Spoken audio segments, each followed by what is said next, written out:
Hello everyone, it's Arif again. Sorry for the delay. बहुत दिन के बाद वीडियो अपलोड कर रहे हैं। पीडीसीए का पार्ट 2 भी अपलोड करना था। वो वीडियो फिलहाल अभी रेडी नहीं है, उस पर काम चल रहा है, उसको बाद में अपलोड करेंगे। So happy new year all. Hope आप लोग सब कुछ सही से होंगे। न्यू ईयर्स को आपने एंजॉय किया और आगे फ्यूचर में अपने आप को अपग्रेड करने के बारे में सोच रहे होंगे, अपने प्लान्स बना रहे होंगे। तो आज हमारा जो टॉपिक है जिसको हम लोग आज डिस्कस करने वाले हैं वो है कापा। कापा क्या है? Corrective action and preventive action. इसी चीज को हम लोग देखेंगे विद एग्जांपल, और लास्ट में एक ये वीडियो किसी को डेडिकेटेड है तो उसके बारे में भी बात करेंगे। So let's get started.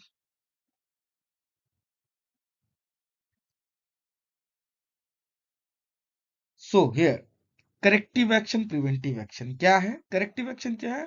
ये जो आपका इशू हो चुका है, करेक्टिव एक्शन, ठीक, कोई एक एरर आ चुका है या कोई एक एस्केलेशन है, ठीक है, तो उसको करेक्ट करने के लिए हमें क्या करना होगा, इसके बारे में बात करता है। और प्रिवेंटिव एक्शन क्या है? ये बात करता है कि इसको दोबारा हम लोग रिपीट ना करें, या क्या करें जिससे ये दोबारा रिपीट ना हो। तो इसके बारे में ये एक्शन प्लान ऑफ एक्शंस बनाता है, ये इसके बारे में हम लोग डीप डाइव करते हैं। तो करेक्टिव एक्शन क्या है? जो हो चुका है उसको ठीक कैसे करना है। प्रिवेंटिव एक्शन क्या, कि वो फ्यूचर में रिपीट ना हो पाए, रीअकर ना हो। ठीक है।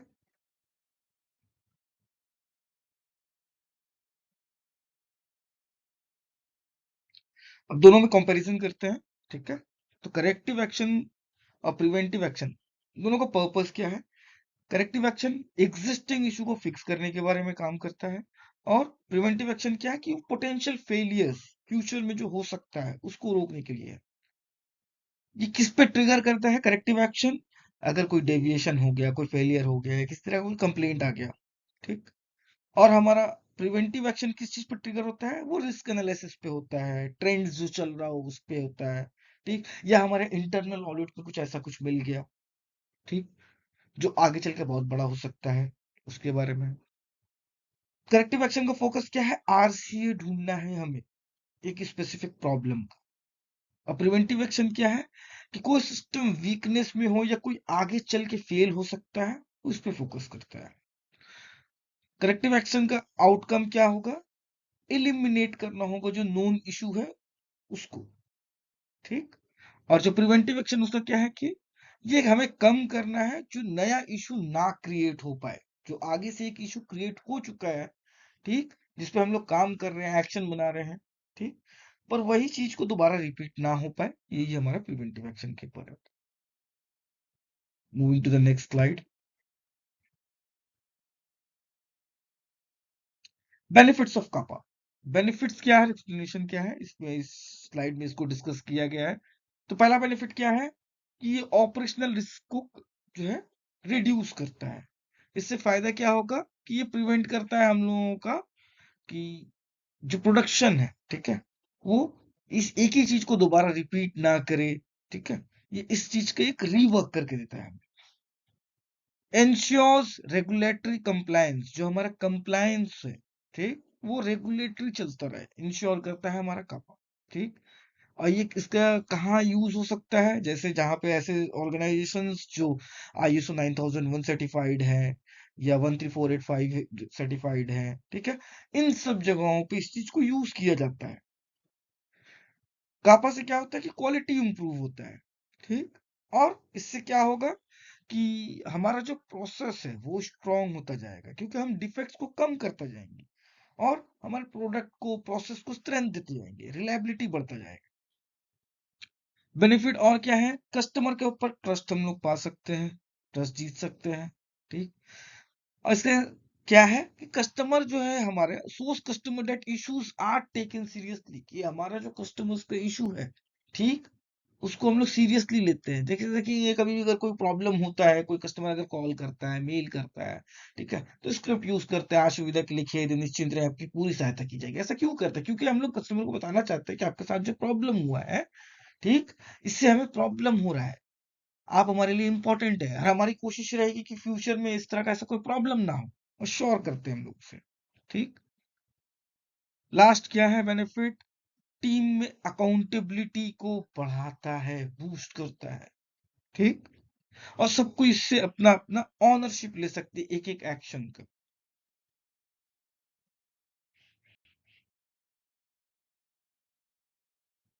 तो कापा का 8 स्टेप है। पहला क्या है, इशू को फाइंड करना, फिर उसके बाद प्रॉब्लम को कंटेन करना, रूट कॉज निकालना, उसके लिए करेक्टिव एक्शंस ढूंढना, फिर उस करेक्टिव एक्शंस को इम्प्लीमेंट करना, उसके बाद प्रिवेंटिव एक्शंस क्या हो सकते हैं उसको देखना, उसके बाद जो भी एक्शंस हम लोग ले रहे हैं उसका इफेक्टिवनेस क्या है इसको देखना, मॉनिटर करना, और लास्ट क्या होगा कि हम लोग जो भी फाइंडिंग्स आता है या जो भी हम लोग प्लानिंग कर रहे हैं इसको डॉक्यूमेंट करना और कापा को जो एनालिसिस इसको क्लोज करना। तो पहला,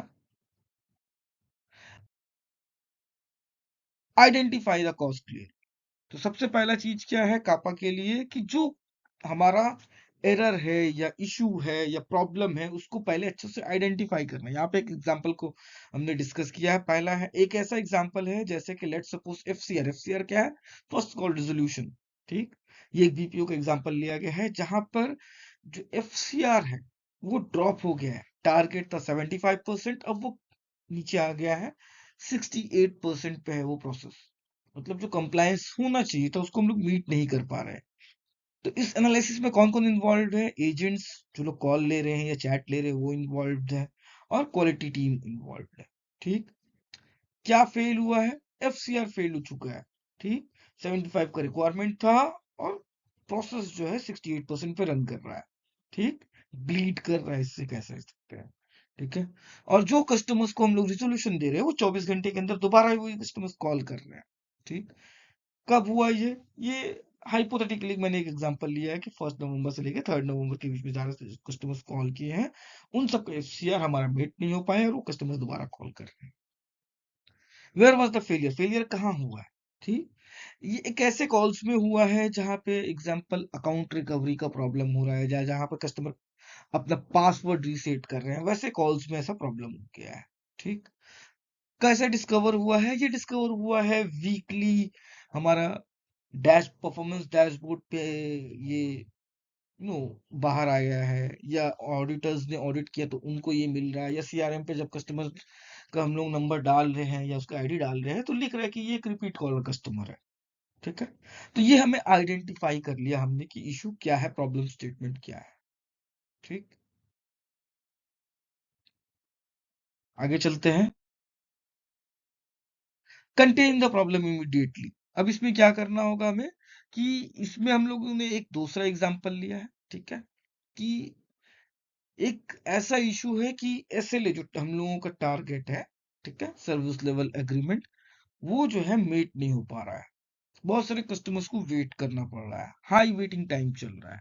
ठीक है, तो प्रॉब्लम क्या है, once the issue is identified you must take immediate action to stop the bleeding. मतलब अगर आपने आइडेंटिफाई कर लिया कि क्या इशू है तो अब आपको एक इमीडिएट एक्शन लेना होगा कि ये आगे और भी प्रॉब्लम ना हो, उसे इमीडिएट रोकने के लिए।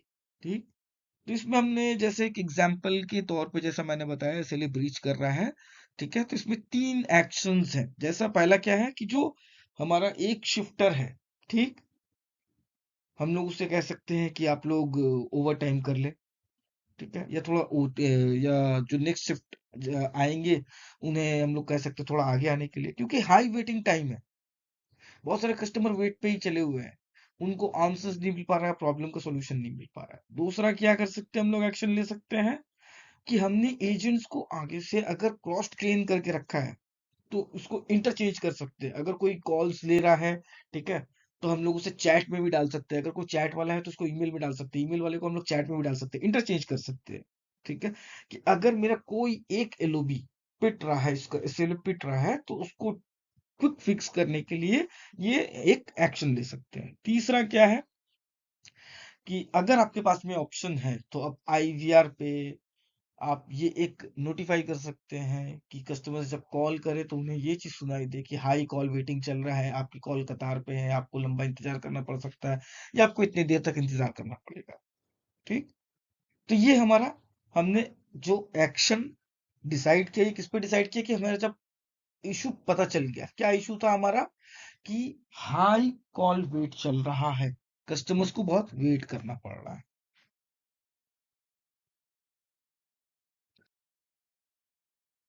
आगे चलते इसका आरसीए निकालते हैं, रूट कॉज एनालिसिस। ठीक है, तो रूट कॉज इसका क्या निकल के आता है हम लोग देखते हैं। ठीक है,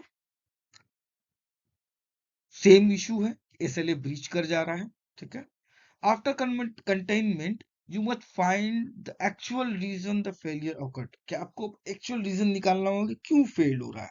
ठीक है, तो यहाँ पे क्या दिया हुआ हमारा, तो प्रॉब्लम प्रॉब्लम क्या है, chat team exceeded 30 second response, यानी कि जो हमारा चैट टीम था उसका इसलिए मीट नहीं हो पा रहा था।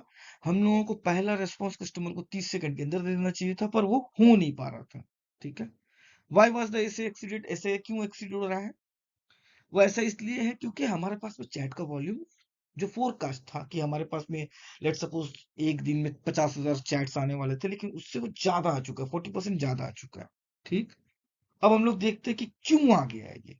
ठीक, ये फोरकास्ट इतना इनएक्यूरेट क्यों है, क्योंकि माइट भी हो सकता है कि हम लोग जिस प्रोसेस को हैंडल कर रहे हैं वहां पे उस प्रोसेस में कोई एक फ्लैश सेल चल रहा है जिसके बारे में ना WFM टीम को मालूम नहीं है, किसी को मालूम नहीं है, मार्केटिंग टीम की तरफ से हम लोगों को कोई इन्फॉर्मेशन नहीं दिया है, इंटीमेशन नहीं दिया है कि हमारे पास में इस तरह का हम लोग कोई सेल रन करा रहे हैं और आपके पास में ज्यादा कॉल्स आएंगे।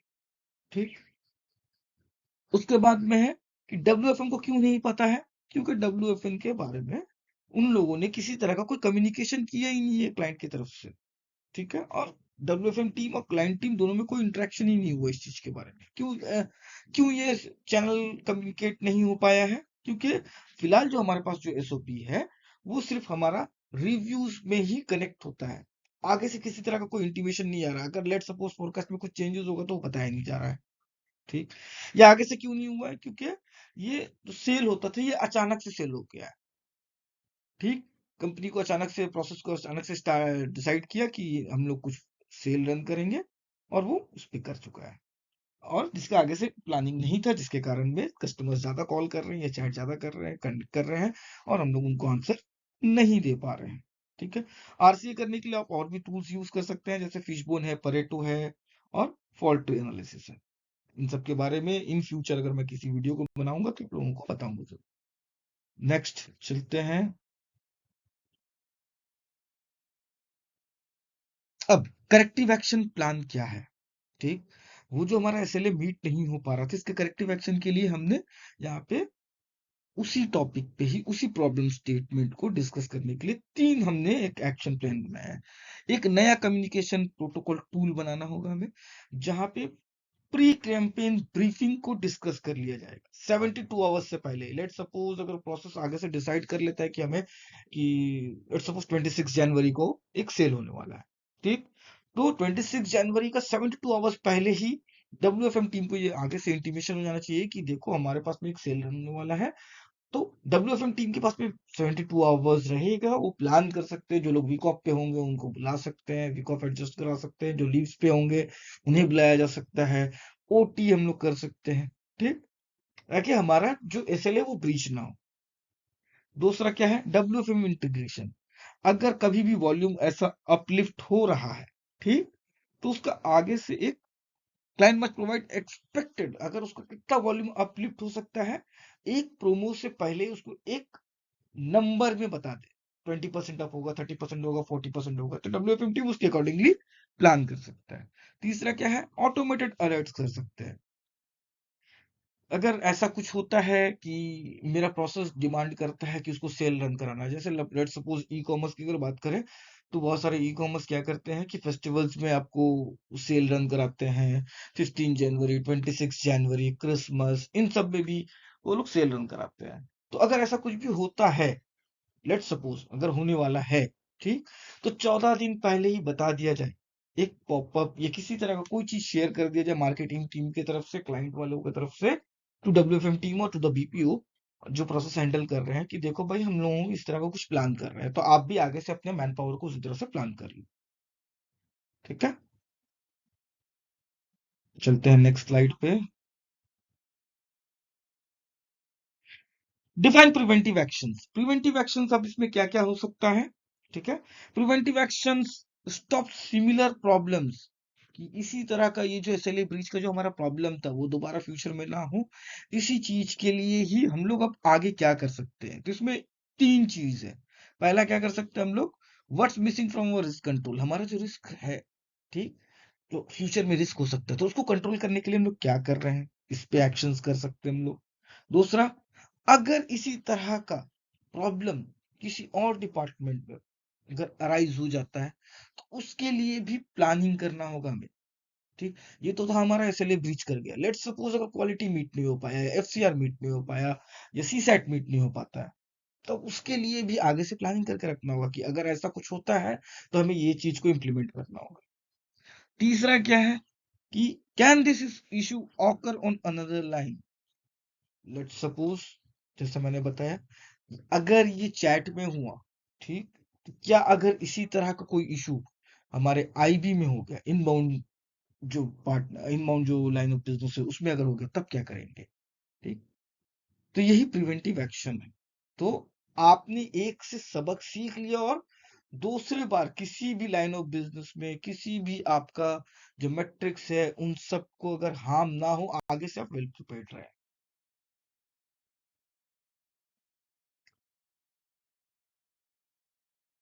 फिर उसका होता था वेरिफिकेशन ऑफ इफेक्टिवनेस। हमने जो प्लान किया, ठीक, अब उसका हम लोगों को चेक करना होगा कि क्या वो सच में इफेक्टिव है कि नहीं है, हमारा जो एक्शन हम लोग ले रहे हैं।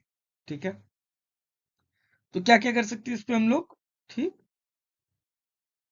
आरसीए में हम लोगों को पता चला, ठीक है, आरसीए हम लोगों ने निकाल लिया।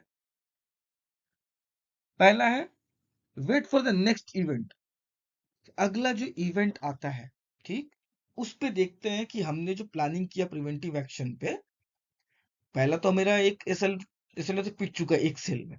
फ्यूचर के लिए जो हमने प्लानिंग किया, जब नेक्स्ट इवेंट आएगा तब पता चलेगा कि हमने जो प्लानिंग किया वो सही है कि नहीं है।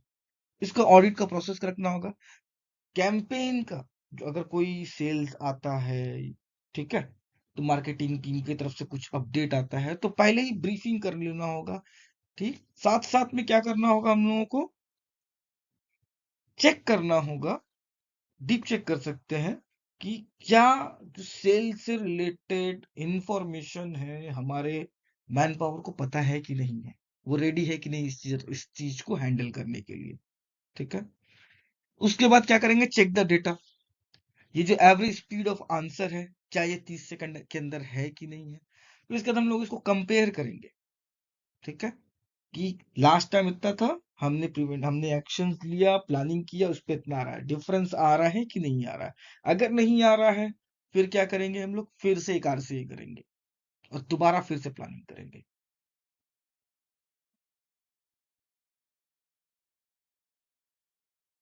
अब इसे हम लोग क्लोज करेंगे, कापा को, डॉक्यूमेंट क्लोज कापा। ठीक है, क्या कर सकते हैं हम लोग, इसका सेक्शन है, इसका डिटेल्स दिया है, यहाँ पे दिया हुआ है, इशू समरी करेंगे, कंटेनमेंट ऑफ एक्शन करेंगे, रूट कॉज निकालेंगे जो मैंने डिस्कस किया। ठीक है, और यहाँ पे जिस तरह से मैंने जैसे आप लोगों को डिटेल्स में समझाया कि कब करना है, क्या करना है, कौन इन्वॉल्व है, क्या स्टेप्स ले रहे हैं, इम्पैक्ट क्या है, कॉज क्या है, रूट कॉज को फिक्स कैसे करेंगे। ठीक है, फ्यूचर में अगर आता है तब क्या कर सकते हैं। Next slide, summary. जिस तरह से मैंने आपको बताया, कापा क्या है, करेक्टिव एक्शन, प्रिवेंटिव एक्शन है। ठीक, करेक्टिव एक्शन ये हो गया कि एक इशू आ चुका है, इंसिडेंट हो चुका है, तो उसका करेक्टिव एक्शन क्या होगा, और प्रिवेंटिव एक्शन दोबारा वो चीज ना हो तो उसके लिए क्या करेंगे। ठीक है, ये कापा का एक टाइमलाइन दिया गया है, इसको आप लोग देख सकते हैं। ठीक है, इसमें डिटेक्शन है, इन्वेस्टिगेशन है, एक्शन प्लान क्या होगा, कब हमें एक्शन प्लान लेना है, इफेक्टिवनेस कब चेक करना है, वेरिफिकेशन क्लोज कब करना है। ठीक है, जैसे डिटेक्शन, क्यूए के ऑडिट में कुछ मिला या कंप्लेन में कुछ मिल कंप्लेन आया, ठीक है, तब इन्वेस्टिगेशन क्या करना है, इन्वेस्टिगेशन में रूट कॉज का टूल्स यूज करना होगा, जैसे 5 वाई यूज कर सकते हैं, फिशबोन यूज कर सकते हैं। ठीक है, एक्शन प्लान क्या करना होगा, अब इसको करेक्ट करने के लिए क्या कर रहे हैं। ठीक है, फिर उसके बाद इम्प्लीमेंटेशन के लिए एजेंट्स जो उन लोगों की तरफ से ऐसा कुछ प्रॉब्लम हो गया है तो उसे ट्रेन करेंगे, अगर स्क्रिप्ट में कुछ चेंजेस करना हो वो करेंगे, प्रोसेस में कुछ अपडेट करना हो तो वो करेंगे। इफेक्टिवनेस चेक करने के लिए क्या कर सकते हैं हम लोग, मॉनिटर, जिस तरह से मैट्रिक्स है हमारा, अगर एसएलए की बात करें तो एसएलए चेक करेंगे हम लोग, सॉरी, एएसटी चेक करें, अगर एएसटी के ऊपर हमारा ऐसा डेंट हुआ है तो एएसटी के बारे में हम लोग चेक करेंगे, सीसेट चेक करेंगे, लास्ट 3 साइकिल में हम लोग रिपोर्ट निकालेंगे, कंपेयर करेंगे, उसमें से कुछ डीप डाइव करने के बाद में कुछ जो फाउंड आएगा उस पे काम करेंगे। ठीक है, और वेरिफिकेशन क्लोज। लास्ट जो हमारा इंसिडेंट था उसके बाद 90 दिन का जो प्रोसेस जो हमारा रन कर रहा है उसको कंपेयर करके देखेंगे कि क्या हमने अपनी गलती से सबक सीखा या नहीं सीखा। Hope it's clear. नेक्स्ट। जैसा मैंने बताया ये वीडियो एक डेडिकेशन है। ये डेडिकेशन किसके है? मेरे मेंटर, माय गुरु मिस्टर गौर किशोर दे, जिनसे मैंने बहुत कुछ सीखा, उन्होंने बहुत कुछ सिखाया। And sir thank you so much. अगर आप ये वीडियो देख रहे हैं या सुन रहे हैं, I am really really grateful to you. बहुत कुछ सीखा आपसे। Thank you so much for all your support, all your teachings and all your guidance. I would always be grateful. Thank you, sir.